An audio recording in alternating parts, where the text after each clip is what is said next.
Bismillah.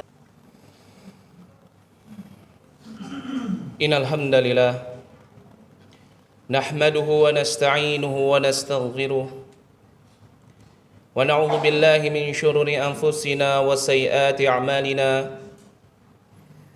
May yahdihillahu fala mudilla lahu wa may yudlil fala hadiya lahu. Asyhadu an la ilaha illallah wahdahu la syarika lah wa asyhadu anna Muhammadan abduhu wa rasuluh la nabiyya ba'dah.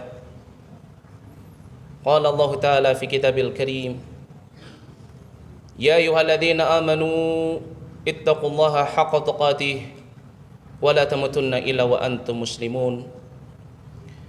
Wa qala Allah ta'ala, ya ayyuhan nas ittaqu rabbakum alladzi khalaqakum min nafsin wahidah wa khalaqa minha zawjaha wa batha minhuma rijalan katsiran wa nisaa wattaqullaha alladzi tasaluna bihi wal arham innallaha kana 'alaikum raqiba. Wa qala Allah ta'ala, ya ayyuhalladzina amanu ittaqullaha wa qulu qawlan sadida yuslih lakum a'malakum wa yaghfir lakum dhunubakum wa may yuti'illah wa rasulahu faqad faza fawzan 'azima. Amma ba'd. Fa inna asdaqal hadits kitabullah wa khairal huda huda Muhammadin sallallahu alaihi wasallam wa syarrul umur muhdatsatuha wa kullu muhdatsatin bid'ah wa kullu bid'atin dhalalah wa kullu dhalalatin fin nar. A'adzani Allah wa iyyakum minan nar. Ikhwani fid din, sidang Jumat yang dirahmati oleh Allah Subhanahu wa taala. Alhamdulillah, segala puji bagi Allah Subhanahu wa taala yang telah memberikan kepada kita nikmat yang begitu besar, yaitu nikmat iman dan juga nikmat Islam, serta nikmat untuk kita senantiasa istiqamah di dalam jalan yang lurus. Karena tentunya kita ketahui bahwasannya ketiga nikmat ini merupakan salah satu syarat untuk kita bisa kembali ke kampung halaman kita, yaitu jannatullah yang dipenuhi dengan berbagai macam nikmat. Karena tidaklah Allah Subhanahu wa taala menciptakan al-jannah melainkan hanyalah diperuntukkan dan dijanjikan bagi orang-orang yang senantiasa dia bisa menjaga keistiqomahannya di dalam iman, begitu juga Islam, dan keistiqomahannya di dalam jalan yang lurus. Dan tentunya ini sebagaimana yang dikabarkan di dalam firman Allah Subhanahu wa taala di dalam surat At-Taubah ayat yang ke-72, di mana Allah Subhanahu wa taala berfirman, wa'adallahu al-mu'minina wal mu'minat jannatin tajri min tahtil anhar khalidina fiha. Allah menjanjikan kepada orang-orang yang beriman, baik dari kelompok laki-lakinya ataupun kelompok perempuannya, Allah janjikan kepada mereka jannat, syurganya, yang dimana di bawahnya mengalir sungai-sungai dan mereka kekal di dalamnya. Masya Allah. Maka dari itu merupakan perkara yang sangat penting bagi kita ketika Allah Subhanahu wa taala memberikan kepada kita al-iman wal Islam dan nikmat untuk berada di dalam jalan yang lurus, yakni agar kita senantiasa menjaga semua nikmat itu agar jangan sampai nikmat tersebut hilang dari dalam diri kita. Ikhwani fiddin, sidang Jumat yang dirahmati oleh Allah Subhanahu wa taala. Tentunya kita ketahui tidaklah Allah Subhanahu wa taala menciptakan kita melainkan tujuannya itu satu, yaitu adalah untuk kita senantiasa menjadikan hidup kita hanya untuk beribadah kepada Allah Subhanahu wa taala semata. Dan ini sebagaimana yang dikabarkan di dalam surat Adz-Dzariyat ayat yang ke-56. Allah Subhanahu wa taala berfirman, wa ma khalaqtul jinna wal insa illa liya'budun. Dan tidaklah aku ciptakan jin dan manusia melainkan hanyalah untuk beribadah kepada diriku semata. Maka oleh karena itu Allah Subhanahu wa taala menciptakan kehidupan dan kematian. Melainkan tujuannya adalah untuk menguji di antara kita siapa yang amalannya paling baik. Siapa yang ibadahnya paling baik. Sebagaimana Allah Subhanahu wa taala kabarkan di dalam surat Al-Mulk ayat yang kedua. Allah Subhanahu wa taala berfirman, "Huwallazi khalaqal mauta wal hayata liyabluwakum ayyukum ahsanu amala." Dialah Allah yang telah menciptakan hidup dan mati bagi kalian untuk menguji kalian siapa di antara kalian yang paling baik amalannya. Masya Allah. Maka dari itu kita senantiasa berlomba-lomba untuk melakukan amalan-amalan kebaikan. Kita senantiasa berlomba-lomba untuk beribadah kepada Allah Subhanahu wa taala yang menjadi tugas kita sebagai seorang hamba yang hidup di dunia ini. Sehingga ada orang yang senantiasa menghabiskan setiap detiknya, waktunya hanya untuk beribadah kepada Allah. Bisalah, wasiyam, wassadaqah, wa fi ayyil ibadah. Ada yang ibadahnya dengan salat, dengan puasa, dengan sedekah atau dengan ibadah apapun. Mereka senantiasa beribadah kepada Allah dengan jumlah ibadah yang begitu banyak, dengan ibadah yang begitu besar. Tetapi ayuhal ikhwah, perlu kita ketahui, yang terpenting di dalam amalan kita, yang terpenting di dalam ibadah kita, itu bukan banyaknya ibadah tersebut, bukan beratnya ibadah tersebut, tetapi apakah ibadah itu diterima oleh Allah Subhanahu wa taala atau tidak. Maka dari itu Nabi SAW mengabarkan kepada para sahabatnya, sebagaimana disebutkan di dalam hadis dari sahabat Abu Hurairah radhiyallahu anhu yang diriwayatkan oleh Imam Muslim. Kata Nabi SAW, "Innallaha tayyibun la yaqbalu illa tayyiban." Sesungguhnya Allah Subhanahu wa taala adalah zat yang baik dan Allah tidak menerima kecuali hanya kebaikan. Maka setiap amalan kita, setiap harta kita, setiap keringat kita, setiap niat kita, setiap pikiran kita yang kita niatkan, yang kita tujukan untuk beribadah kepada Allah Subhanahu wa taala, maka itu tidak akan diterima di sisi Allah kecuali itu merupakan amalan-amalan yang di dalamnya terkandung kebaikan. Karena Allah nggak akan menerima amalan hambanya kecuali amalan itu adalah amalan kebaikan. Dan amalan kebaikan ini bukan hanya sekedar amalan yang kita anggap sebagai amalan yang baik. Karena apa yang kita anggap sebagai kebaikan belum tentu baik di mata Allah Subhanahu wa taala.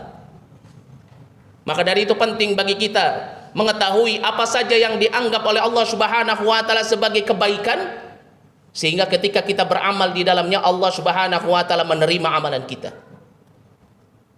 Maka dari itu yang pertama yang harus kita perhatikan yaitu adalah keikhlasan dan tauhid kita kepada Allah Subhanahu wa taala.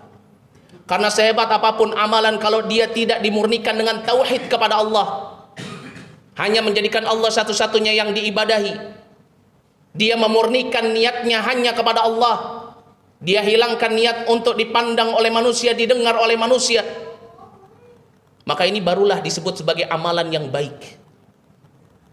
Karena amalan yang tidak baik adalah amalan yang dimana dibangun di atas niat ar-riya wa sum'ah.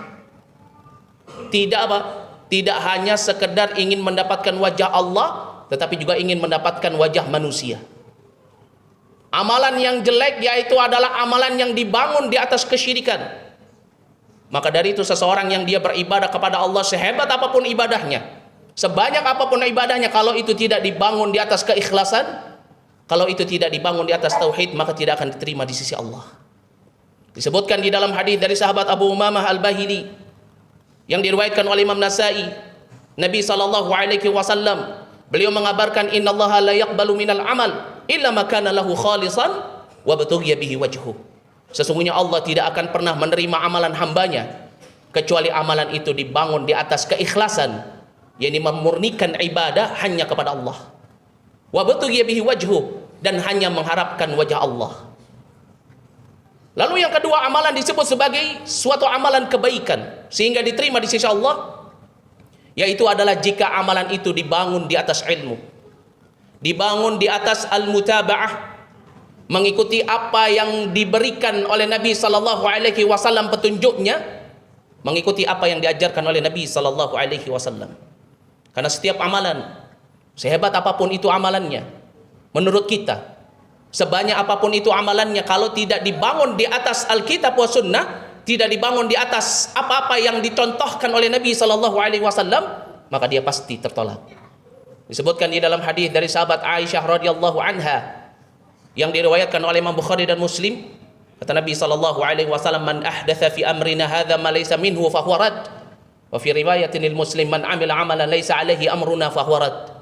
Barang siapa yang dia membuat-buat hal baru di dalam urusan kami, urusan agama Islam, urusan ibadah, maka dia tertolak, yang tidak pernah diajarkan oleh kami, kata Nabi. Dan barang siapa yang dia beramal dengan suatu amalan yang tidak pernah kami perintahkan, maka dia tertolak. Maka dari itu ini merupakan dua hal yang sangat penting untuk kita senantiasa menjaganya, agar setiap amalan ibadah kita yang kita bangun, yang kita tujukan kepada Allah Subhanahu wa taala, senantiasa diterima oleh Allah Subhanahu wa taala.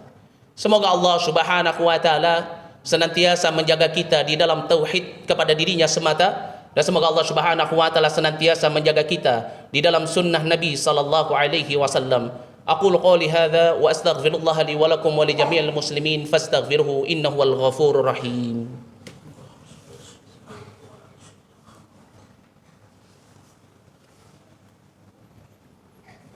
Alhamdulillah, asyhadu an la ilaha illallah wahdahu la syarika lah, wa asyhadu anna Muhammadan abduhu wa rasuluh, wa sallallahu alaihi wa ala alihi wa sahbihi ajma'in wa sallimu taslima, ma ba'd. Ikhwani fi din, sidang Jumat yang dirahmati oleh Allah Subhanahu wa taala. Selain kita beramal, beribadah dibangun di atas tauhid wal ikhlas, begitu juga dibangun di atas ilmu, yakni al-mutaba'ah, mengikuti Nabi sallallahu alaihi wasallam. Ada juga hal yang penting yang menjadikan suatu amalan itu menjadi baik, sehingga dengannya Allah Subhanahu wa taala menerima amalan tersebut. Yaitu apa?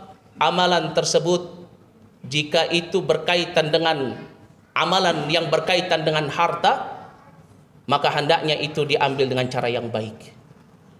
Yaitu seseorang ketika dia beribadah kepada Allah, bersedekah, ataupun dia melakukan ibadah kurban, ataupun dia pergi haji ke Baitullah yang merupakan ibadah, maka hendaknya dia senantiasa memperhatikan wasilah yang dia gunakan untuk mendirikan ibadah tersebut. Hendaknya dia senantiasa memperhatikan dari mana hartanya dia peroleh, dari mana nikmat yang Allah berikan kepada dirinya dia dapatkan dalam rangka untuk beribadah kepada Allah.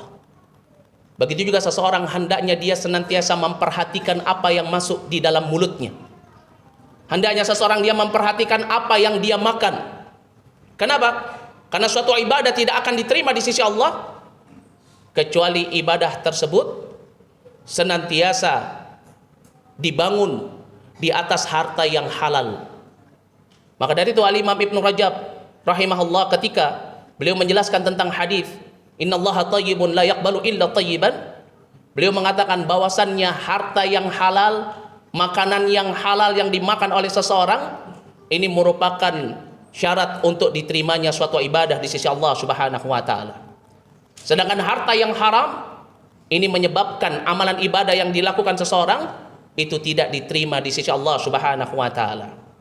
Maka dari itu Nabi sallallahu alaihi wasallam menjelaskan kepada kita di dalam hadis yang diriwayatkan oleh Imam Muslim, Nabi sallallahu alaihi wasallam mengabarkan la tuqbalu shalah bi ghairi tuhur wala sadaqatun minal ghulul, yakni salat tidak akan diterima kecuali dengan bertaharah, berwudu, bersuci.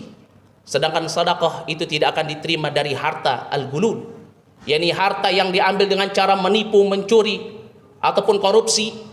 Maka ini tidak akan apa? Tidak akan menyebabkan ibadah tersebut diterima di sisi Allah Subhanahu wa taala. Maka dari itu penting bagi kita ayyuhal ikhwah untuk kita senantiasa memperhatikan hal-hal ini, agar setiap amalan-amalan ibadah yang kita kerjakan ini diterima di sisi Allah Subhanahu wa taala, agar kita senantiasa mendapatkan balasan yang baik dari Allah Subhanahu wa taala, baik di dunia ataupun di akhirat. Karena tidaklah balasan kebaikan itu datang hanya dari sesuatu yang baik. Sebagaimana disebutkan di dalam hadis yang diriwayatkan oleh Imam Bukhari dan Muslim, Rasulullah sallallahu alaihi wasallam mengatakan, "Innal khaira la ya'ti illa bi khair." Sesungguhnya kebaikan itu tidak akan datang kecuali dengan kebaikan. Maka dari itu hendaknya kita untuk senantiasa menjaga diri kita di dalam kebaikan, yaitu di dalam tauhid kepada Allah, di dalam sunnah Nabi sallallahu alaihi wasallam, dan kita menjaga diri kita untuk senantiasa mencari rizki Allah dengan cara yang diridhai oleh Allah Subhanahu wa taala. Aqulu qouli hadza wa sallu wa sallimu rahimakumullah ala khairin nabi alladhi ursila alaihi khairul kitab kama amarakum bidzalika latiful wahhab kama qala Allah ta'ala fi kitabil karim innallaha wa malaikatahu yusholluna ala nabi ya ayyuhalladzina amanu sallu alaihi wa sallimu taslima. Allahumma ighfir lana dhunubana wa dhunuba walidayna warhamhuma kama rabbayana shighara. Allahumma ighfir lil muslimin wal muslimat wal mu'minin wal mu'minat al ahya'i minhum wal amwat innaka sami'un qaribun mujibud da'wat. Rabbana ighfir lana wa li ikhwanina alladhina sabaquna bil iman wa la takunanna minal khasirin. Rabbana atina fid dunya hasanah wa fil akhirati hasanah wa qina adzabannar walhamdulillahi rabbil alamin. Aqimus shalah.